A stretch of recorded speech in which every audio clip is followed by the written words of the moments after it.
Состојбата со коронавирусот е се поалармантна во Штип. Според неофицијални информации, денес веќе има над 32 ново заболени, а од директорот на клиничка болница Ален Ѓоргиев дознаваме дека на инфективно оделение има 52 пациенти.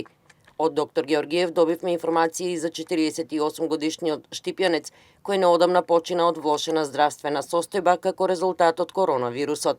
Дека е позитивен на COVID-19 со земање бриз потврдено е во болницата 8 септември во Скопје, каде итно бил испратен откако во Штипското инфективно оделение бил само околу 4 часа. Во 8 септември починал утредента откако бил однесен во Скопје. Доктор Ѓоргиев рече дека починатиот бил со тешка клиничка слика кога побарал здравствена помош во клиничката во Штип.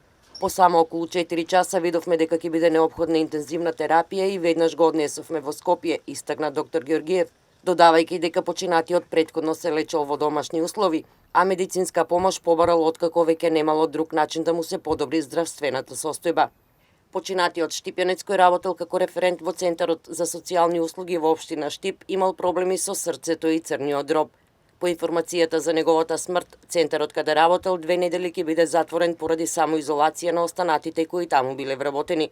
По масовното тестирање во текстилните фабрики во Штип, во само едно од нив вчера имало 30 позитивни, што би требало да значи дека мора да започнат да се воведуваат поригорозни мерки за заштита на штипјани, пред се вработените во конфекциите и нивните најблиски.